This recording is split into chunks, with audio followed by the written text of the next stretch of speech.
लापता नाबालिगों के मामले में राजस्थान हाईकोर्ट गंभीर है। डीजीपी उत्कल रंजन साहू राजस्थान हाईकोर्ट में पेश हुए। राजस्थान हाईकोर्ट ने पुलिस की कार्यप्रणाली पर टिप्पणी की। जस्टिस इंद्रजीत सिंह की खंडपीठ ने भी डीजीपी से कहा कि बहुत कम मामलों में समय पर पुलिस बरामद करती है। जब भी किसी अधिकारी को कोर्ट बुलाया जाता है तो उससे ठीक पहले व्यक्ति बरामद हो जाते हैं। और महाधिवक्ता राजेंद्र प्रसाद ने डीजीपी का पक्ष रखा, कहा कि राज्य स्तर पर इस मामले में एसओपी जारी की है। पुलिस अपने स्तर पर पूर्ण रूप से कोशिश करती है। तो देखिए, राजस्थान हाईकोर्ट जो है वो लापता नाबालिगों के मामले में गंभीर है और महाधिवक्ता राजेंद्र प्रसाद ने डीजीपी का पक्ष रखा। उन्होंने कहा कि पुलिस अपने स्तर पर पूर्ण रूप से कोशिश करती है। तो हाईकोर्ट जो है वो पूरी तरीके से गंभीर है लापता नाबालिगों के मामले में। और डीजीपी उत्कल रंजन साहू राजस्थान हाईकोर्ट में पेश हुए। और इसी के साथ में देखिए, आपको बता दें कि डीजीपी उत्कल रंजन साहू राजस्थान हाईकोर्ट में पेश हुए हैं। राजस्थान हाईकोर्ट ने पुलिस की कार्यप्रणाली पर भी टिप्पणी की है। दौसा के सिकराय में कक्षा 9 में पढ़ने वाले छात्र ने एक ऐसा उपकरण बनाया है जो अचानक बरसात के समय में सामान, कपड़े, अनाज सहित अन्य उपकरणों को पानी में भीगने से बचाएगा। दरअसल ये उपकरण जब बरसात की बूंद शुरू होती है तभी से अलार्म बजाना शुरू हो जाता है और जब बरसात पूर्णतः रुक जाती है तब तक ये अलार्म बंद हो जाता है। और कक्षा 9 में पढ़ने वाले छात्र मोहित सैनी का कहना है कि इस प्रोडक्ट को बनाने में 400 रुपए का खर्चा आया था, जिसमें अलार्म लगाई गई है जो बरसात आते ही तेज तेज आवाज करने लगती है और एक सेंसर भी इसमें लगाया गया है। तो देखिए, बरसात आते ही इस उपकरण में अलार्म बजना शुरू हो जाता है जिससे कि पता लग सके कि बरसात आ गई है। और स्कूल के छात्र ने यह अनोखा उपकरण बनाया है। बरसात आते ही इसमें अलार्म बजना शुरू हो जाता है और जब तक बरसात रुक नहीं जाती तब तक इसमें अलार्म बजता है। सर, पहले भी मैंने कई सारे प्रोडक्ट बनाए हैं सर। बारिश के समय में जब घरों में पानी आता है तो बाहर कपड़े रहते हैं सूखने के लिए, वो भीग जाते हैं अक्सर। तो वहाँ से मेरे को आइडिया आया। इससे क्या है, इस प्रोडक्ट से हम जैसे बारिश आती है तो उससे अलार्म बजने लगेगा और घर वाले खड़े हो जाएंगे, जिससे भीगने का जो सामान है, कपड़े और भी कई सारी चीजें हैं वो भीगते नहीं है, तो घर वालों को पता चल जाता है और जैसे ही बारिश खत्म होगी तो अलार्म बंद हो जाएगा। प्रोडक्ट बनाया है, किस प्रकार की परेशानियां घर वालों ने मना नहीं किया जब प्रोडक्ट बनाने के? सर, मना तो नहीं। केंद्र सरकार वक्फ संशोधन बिल लेकर के आई है जिसे लोकसभा और राज्यसभा में पास कर दिया गया है। साथ ही महामहिम राष्ट्रपति द्रौपदी मुर्मू ने भी इसके लिए मंजूरी दे दी है, लेकिन इस बिल का विरोध लगातार जारी है। झुंझुनू आए वक्फ बोर्ड चेयरमैन डॉक्टर खानू खा बुधवाली ने केंद्र सरकार पर निशाना साधते हुए कहा कि सरकार मदरसा बोर्ड को कमजोर कर रही है, मुस्लिम बच्चों की स्कॉलरशिप बंद करवा रही है। तो देखिए, वक्फ संशोधन बिल कानून बन गया है, लेकिन अब भी इसका विरोध जो है वो जारी है। वक्फ बोर्ड चेयरमैन खानू खा बुधवाली ने इसका विरोध किया। उन्होंने कहा कि सरकार झूठ फैला करके इस बिल को लेकर के आई है और जमीनों को खोदने से आगे हिंदुस्तान नहीं बढ़ेगा, ऐसा कहना है खानू खा बुधवाली का। तो देखिए, विरोध लगातार इस बिल को लेकर के देखा जा रहा है, लेकिन ये बिल जो है वो अब कानून बन गया है। वक्फ की जमीनें ईश्वर या अल्लाह के नाम पे उन बुजुर्गों के द्वारा दान दी हुई जमीनें थी, किसी सरकार या किसी की दी हुई जमीनें नहीं थी। दान देने वाले की इच्छा ये थी कि ये जमीनें गरीब, यतीम, बेसहारा, बेवाओं के काम आनी थी। पूरे अकलियत की हिंदुस्तान की जमीनों को नेस्त नाबूद टारगेट करके जिस तरह से जो पार्लियामेंट में बिल आए, अनकॉन्स्टिट्यूशनल बिल है। इस बिल का कोई लॉजिक नहीं था। अगर बिल का ही लॉजिक होते तो ये कह रहे अकलियत के उन जो ब्रेक के कामा से बड़ी खबर आपको बता दें, उपजिला चिकित्सालय में चिकित्सकों की लापरवाही सामने आई है। मरीजों को देखने के लिए मोबाइल पर घंटों तक बात करते हुए नजर आए हैं और कैमरे में तस्वीरें कैद भी हुई हैं। प्रियंका सैनी दंत रोग विशेषज्ञ हैं। उपजिला चिकित्सालय कामा का ये पूरा मामला है। तो देखिए, मरीजों को देखने की जगह चिकित्सक जो हैं वो फोन का इस्तेमाल करते हुए नजर आ रहे हैं। पूरा वीडियो भी सोशल मीडिया पर वायरल भी हुआ है। देखिए, तो प्रियंका सैनी दंत रोग विशेषज्ञ हैं और मरीजों को देखने की जगह वो फोन पर बात कर रही हैं, अपने फोन में वो लगी हुई हैं। तो उपजिला चिकित्सालय में चिकित्सकों की ये बड़ी लापरवाही सामने आई है। मोबाइल पर घंटों बात करती हुई चिकित्सक जो है वो कैमरे में कैद भी हुई हैं। तो देखिए, मरीजों को देखने की जगह फोन पर बातचीत की जा रही है, फोन का उपयोग किया जा रहा है। तो ये बड़ी लापरवाही है कि जिस वक्त एक मरीज डॉक्टर के पास पहुंचता है और उस वक्त डॉक्टर जो है वो फोन पे लगा हुआ है, मरीज को देखने का समय डॉक्टर के पास नहीं है। उस समय का उपयोग करने की जगह डॉक्टर जो है वो फोन पे बात कर रहा है, मरीज को डॉक्टर नहीं देख रहा है। तो देखिए, कैमरे में भी पूरी जो तस्वीरें हैं वो कैद हुई हैं। मरीजों को देखने की जगह दंत चिकित्सक जो है वो फोन पे लगी हुई हैं, घंटों तक फोन पर बातचीत कर रही हैं और ये पूरी तस्वीरें कैमरे में भी कैद हुई हैं। उपजिला चिकित्सालय में चिकित्सकों की ये लापरवाही का बड़ा मामला सामने आया है। मरीजों को देखने की जगह घंटों मोबाइल पर बात करती हुई चिकित्सक जो हैं वो कैमरे में कैद हुई हैं और ये बहुत बड़ी लापरवाही है। चित्तौड़गढ़ के बेंगू क्षेत्र में खेत पर कृषि कार्य करते समय पैर फिसलने से किसान कुएं में गिर गया, जिसकी मौत हो गई है और बेंगू थाना पुलिस ने पोस्टमार्टम करवाकर के शव परिजनों को सौंप दिया है। वहीं मृतक की पहचान मदन खतीक निवासी आखरियों के चौक के रूप में हुई है। तो पोस्टमार्टम करवा करके शव परिजनों को सौंप दिया गया है। कुएं में गिरने से किसान की मौत हो गई है, पोस्टमार्टम करवा दिया गया है और शव परिजनों को सौंप दिया गया है।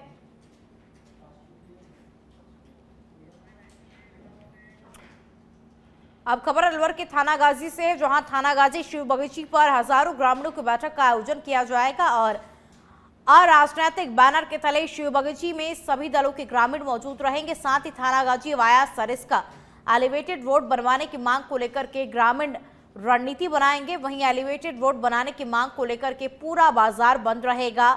तो हजारों ग्रामीणों की बैठक का आयोजन और एलिवेटेड रोड बनाने की मांग को लेकर के बाजार भी बंद और शिव बगीची में सभी दलों के ग्रामीण जो है वो जुटेंगे। हजारों की संख्या में ग्रामीण एकत्रित होंगे, बैठक करेंगे और एलिवेटेड रोड बनाने की मांग को लेकर के बाजार भी बंद रहेगा। तो देखिए, शिव बगीची में सभी दलों के ग्रामीण जो हैं वो जुटेंगे, हजारों की संख्या में ग्रामीण जुटेंगे, बैठक करेंगे।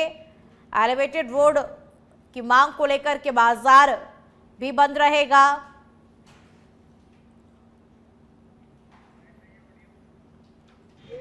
सरिस्का एलिवेटेड रोड के डाइवर्जन के विरोध में बंद है कि पहले थैंक यू बोर्ड से और 12 तक ये फाइनल था। इसके बाद में ताल वृक्ष से होते हुए इसको डाइवर्जन किया गया। इसके विरोध में आज थानागाजी पूरा मार्केट बंद है। अगर ये रोड नहीं बनता है तो आगामी रणनीति क्या रहेगी? आगामी रणनीति ये रहेगी कि आंदोलन किया जाएगा, भरसक पूरे क्षेत्र के लोगों को एकत्रित करके और आंदोलन किया जाएगा और बड़े आंदोलन की तैयारी में जुटेंगे। आज तय किएंगे कि आंदोलन किस तरीके से किया जाए, उसकी रूपरेखा तैयार की जाएगी और आंदोलन के तहत इसको इधर से लाने का हम भरपूर प्रयास करेंगे। मांग यही है कि ये जो घोषणा हुई थी माननीय केंद्रीय मंत्री जो परिवहन पर्यावरण है भूपेंद्र जी यादव, उनके द्वारा घोषणा हुई थी कि ये रोड एलिवेटेड बनेगा ताकि वन्यजीव भी सुरक्षित रह सके, जंगल भी सुरक्षित रह सके और क्षेत्र की आवाजाही सुगम तरीके से हो सके। ऐसा घोषणा थी जिससे पूरा ग्राम और पूरा क्षेत्र में हर्ष हो गया था। लेकिन अभी पता नहीं कि क्या कारण रहे, ऐसा सुनने में आ रहा है कि इस रोड को स्थगित कर और इसे जयपुर से खबर अब आपको बता दें, राजस्थान में 31 मार्च से वाहनों की फिटनेस बंद होने का मामला आपको बता दें। प्रदेश भर के फिटनेस सेंटर संचालक परिवहन मुख्यालय पहुंचे हुए हैं। परिवहन सचिव सूची त्यागी से मुलाकात की है और पुराने फिटनेस सेंटरों को एटीएस में परिवर्तित करने की अनुमति देने की मांग भी यहां पर की जा रही है। और कांग्रेस विधायक रोहित बोहरा भी पहुंचे हुए हैं परिवहन मुख्यालय। रोहित बोहरा का धौलपुर में फिटनेस सेंटर है। मोर्च की गाइडलाइन के चलते प्रदेश के 83 फिटनेस सेंटर्स को बंद किया गया था और सभी मैनुअल फिटनेस सेंटर को बंद किया गया था। अब ऑटोमेटिक टेस्टिंग स्टेशन पर फिटनेस की गाइडलाइन जारी हुई और नाराज फिटनेस सेंटर जो है वो एसोसिएशन पहुंचे हुए हैं ज्ञापन देने के लिए। एसोसिएशन की मांग है कि पुराने फिटनेस सेंटर्स को एटीएस में परिवर्तित किया जाए। तो देखिए, मोर्च की गाइडलाइन के चलते प्रदेश के 83 फिटनेस सेंटर्स को बंद किया गया था, जिससे नाराजगी फिटनेस सेंटर्स के कार्मिकों में देखी गई। ये सभी मैनुअल फिटनेस सेंटर को बंद किया गया और अब ऑटोमेटिक टेस्टिंग स्टेशन पर फिटनेस की गाइडलाइन जारी होगी और अब मांग की जा रही है कि इसे एटीएस में परिवर्तित किया जाए। तो चलिए और अधिक जानकारी संवाददाता सुनील यादव से ले लेते हैं। सुनील, देखिए फिटनेस सेंटर्स को बंद करने के बाद फिटनेस सेंटर कार्मिक जो है वो नाराज हैं और धरने पर भी वो बैठे हुए हैं, तो क्या कुछ पूरी जानकारी? देखिए खुशबू, 31 मार्च को जो प्रदेश में 83 जो फिटनेस सेंटर हैं उनको बंद करने के निर्देश दिए थे। दरअसल जो ministry of road and transport है उसके निर्देश थे कि अब जो जितने भी वाहनों की फिटनेस थी वो फिटनेस सिर्फ ऑटोमेटिक टेस्टिंग स्टेशन यानी एटीएस पर ही होगी। लिहाजा जो पुराने या मैनुअल तरीके से चल रहे तमाम फिटनेस सेंटर है उनको बंद किया जाए। और इसके बाद से ही यानी 31 मार्च से आज तक जो प्रदेश में फिटनेस के लिए जो वाहनों की फिटनेस नहीं हो पा रही है, क्योंकि राजस्थान में सिर्फ 2 ही एटीएस हैं, बाकी सभी जो फिटनेस सेंटर थे वो मैनुअल थे। ऐसे में एक तरफ तो वाहनों की फिटनेस नहीं हो रही थी और दूसरी तरफ जो पुराने फिटनेस वाले थे उनमें नाराजगी देखने को मिल रही थी। उनका कहना था कि हमारे पास भी तमाम जो ऑटोमेटिक फिटनेस वाली मशीनें हैं, संसाधन है वो हैं। ऐसे में इन्हीं यानी जो पुराने फिटनेस सेंटर है इनको ही एटीएस के तहत मान्यता दे दी जाए और यही लोग वाहनों की फिटनेस कर सकें, ऐसा एक प्रावधान करना चाहिए। इसको लेकर लगातार वो मांग कर रहे थे, लेकिन जब मांग नहीं मानी गई तो आज परिवहन मुख्यालय तमाम जो फिटनेस सेंटर एसोसिएशन के पदाधिकारी है वो यहाँ पर पहुंचे हैं और साथ ही साथ कांग्रेस विधायक रोहित बोहरा भी अभी परिवहन मुख्यालय में मौजूद हैं और फिलहाल प्रतिनिधि मंडल की वार्ता चल रही है परिवहन सचिव सूची त्यागी के साथ।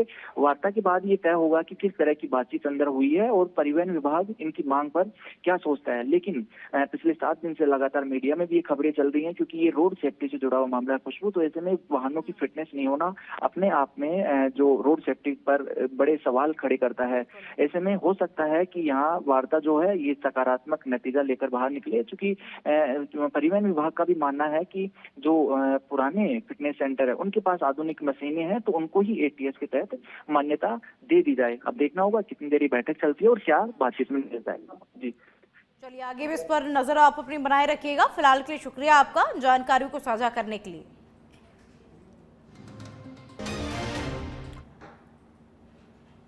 अलवर के रामगढ़ में पूर्व विधायक ज्ञानदेव आहूजा एक बार फिर अपने विवादित बयान को लेकर के सुर्खियों में है और अलवर के शालीमार स्थित अपना घर भगवान श्री राम के मंदिर में प्राण प्रतिष्ठा का आयोजन हुआ था। इस कार्यक्रम में क्षेत्र के अनेक श्रद्धालुओं के साथ में कांग्रेस पार्टी के कुछ प्रमुख नेता भी शामिल हुए और इस धार्मिक आयोजन के एक दिन बाद ही पूर्व विधायक ज्ञानदेव आहूजा ने इस पूरे कार्यक्रम को लेकर के गंभीर आरोप लगाए हैं। उनका कहना है कि मंदिर में कांग्रेस के पापी नेताओं की मौजूदगी के कारण मंदिर अपवित्र हो गया था। वहीं गंगाजल लेकर के मंदिर पहुंचे और पूरे परिसर में गंगाजल छिड़क करके भगवान श्री राम की मूर्ति को शुद्ध किया। तो विवादित बयान को लेकर के ज्ञानदेव आहूजा अक्सर सुर्खियों में रहते हैं। कल रामनवमी थी। भगवान श्री राम, मर्यादा पुरुषोत्तम राम, माता सीता के आराध्य राम, दशरथ राम, अयोध्यापति राम, भगवान श्री राम का, राजा राम का, श्री राम का कल जन्म दिवस था। यहाँ बहुत बड़ा कार्यक्रम हुआ। मैं धन्यवाद देता हूँ यहाँ के चेयरमैन तिरैन साहब को, हर्ष तिरैन, और यहाँ के डायरेक्टर श्री अशोक सैनी को। कार्यक्रम बहुत बड़ा हुआ, लेकिन उसमें थोड़ी विसंगति रह गई। उन लोगों को भी बुलाया गया जिन्होंने भगवान श्री राम के अस्तित्व को चुनौती दी। उस पार्टी के, कांग्रेस पार्टी के राष्ट्रीय अध्यक्ष श्रीमती सोनिया गांधी, जिसने राम जन्मभूमि में जन्म हुआ भगवान श्री राम का क्या सबूत है, इसका एफिडेविट सुप्रीम कोर्ट ने लगाया। पहले राम सेतु का विवाद था, एफिडेविट लगाया और उन्होंने भगवान श्री राम को काल्पनिक कहा। ऐसे पापी लोग, ऐसे आसुरी वृत्ति के लोग, राक्षस वृत्ति के लोग, कांग्रेस के नेताओं भी। खैरतल तजारक भिवानी में एक्सिस बैंक के एटीएम में तोड़फोड़ करने वाले आरोपी को पुलिस ने गिरफ्तार कर लिया है और पश्चिम बंगाल का रहने वाला सागर सरकार नाम का यह आरोपी वर्तमान में भिवानी के जयपाल कॉलोनी सैदपुर में रह रहा था। थानाधिकारी देवेंद्र प्रसाद शर्मा के नेतृत्व में टीम ने घटनास्थल और आसपास के सीसीटीवी फुटेज की जांच की। वहीं बैंक मैनेजर ने बताया कि एटीएम में तोड़फोड़ की गई, लेकिन कोई पैसा चोरी नहीं हुआ। तो आरोपी को पुलिस ने गिरफ्तार कर लिया है। पश्चिम बंगाल का सागर सरकार रहने वाला है और एक्सिस बैंक के एटीएम में तोड़फोड़ से जुड़ा ये पूरा मामला आपको बता रहे हैं। देखिए, आरोपी को पुलिस ने गिरफ्तार कर लिया है। तो एटीएम में तोड़फोड़ की गई, लेकिन पैसा चोरी एटीएम से नहीं हुआ है। कोटपुती के बांसुर के रतनपुरा स्थित गूणी वाले हनुमान जी महाराज के दरबार में 8 अप्रैल को विशाल मेले का आयोजन किया जाएगा। इस प्राचीन और आस्था से जुड़े मेले में हर साल की तरह इस बार भी दूर दराज से बड़ी संख्या में श्रद्धालु की भारी भीड़ जुटेगी और चमत्कारी हनुमान बाबा के दर्शनों के लिए श्रद्धालु दूर दराज से दंडवत यात्रा कर करके मंदिर पहुंचते हैं। तो हनुमान जी का विशाल मेला लगेगा। दूर दराज से श्रद्धालु इस मेले में शामिल होने के लिए पहुंचेंगे। फिलहाल तैयारियों को अंतिम रूप दिया जा रहा है और मेले में कई धार्मिक और सांस्कृतिक तरीके के कार्यक्रम भी होंगे। तो देखिए, बहुत विशाल ये मेला लगने वाला है। व्यवस्थाओं को देखा जा रहा है और अभी तैयारियों को अंतिम रूप दिया जा रहा है। मेले को लेकर के तैयारियां इस वक्त जोरों शोरों पर है। और झुंझुनू के दौरे पर यूडीएच मंत्री जाबर सिंह खर्रा है। खर्रा ने प्रदेश में चल रहे निकायों के पुनर्सीमांकन और वार्डों के पुनर्गठन के कार्य को लेकर के बड़ा बयान दिया है। उन्होंने कहा कि कुछ जगहों से गांवों को निकायों में जोड़ने की आपत्तियां मिली है, जिनका परीक्षण करवाया जा रहा है। अगर आवश्यक हुआ तो रखेंगे, वरना हटा देंगे। और उन्होंने कहा कि निकायों का पुनर्सीमांकन और वार्डों का पुनर्गठन का काम हर हाल में मई तक पूरा हो जाएगा। तो देखिए, निकायों के पुनर्गठन को लेकर के यूडीएच मंत्री जाबर सिंह खर्रा ने ये बड़ा बयान दिया है। उन्होंने कहा कि हर हाल में मई तक इस कार्य को पूरा किया जाएगा। अभी कोई बहुत ज़्यादा नहीं है, 1-2 जगह से शिकायत आ रही है, हम उनका परीक्षण करवा रहे हैं। आवश्यक होगा रखेंगे, आवश्यक नहीं होगा हटा देंगे। पुनर्गठन चल रहा है, वार्डों का पुनर्सीमांकन हो रहा है समाज की स्मारिका सब आपके और ये काम पूरा होने के बाद मतदाता सूची का काम शुरू होगा और नवंबर-दिसंबर में चुनाव कराने का कार्यक्रम है। अप्रैल चल रहा है भाई, मई तक काम पूरा हो जाएगा। फिर 2-2.5 महीने मतदाता सूची में चाहिए। अगस्त तक सारा काम मतदाता सूचियां तैयार हो जाएंगी। अगस्त सितंबर में जब मतदाता सूची तैयार हो जाएंगे तो चुनाव का कार्यक्रम घोषित कर देंगे। अभी कोई बहुत ज़्यादा नहीं है, 1-2 जगह से शिकायत आ रही है, हम उनका परीक्षण करवा रहे हैं।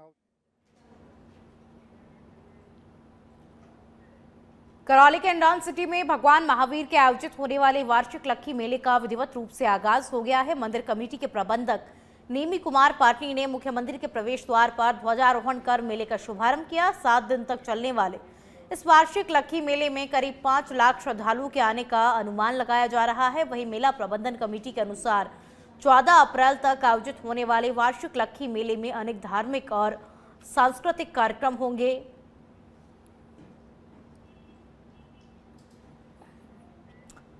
अब खबर भरतपुर से है, जहां प्रशासन स्कूलों में पढ़ने वाले बच्चों को स्वच्छता का महत्व बताया जा रहा है। वहीं दूसरी तरफ गांवों के कई स्कूलों के पास गंदगी फैली होने से छात्र छात्राओं को काफी परेशानियों का सामना करना पड़ रहा है। वहीं जिले के राजकीय हायर सेकेंडरी उच्च माध्यमिक स्कूल में गंदगी का अंबार लगा हुआ है। स्कूल में साफ सफाई के नाम पर सिर्फ खाना पूर्ति की जा रही है और सच बेधड़क की टीम के पड़ताल करने पर विद्यालय प्रशासन तुरंत हरकत में आया और आनन फानन में सफाई कर्मियों ने विद्यालय परिसर में सफाई कराई।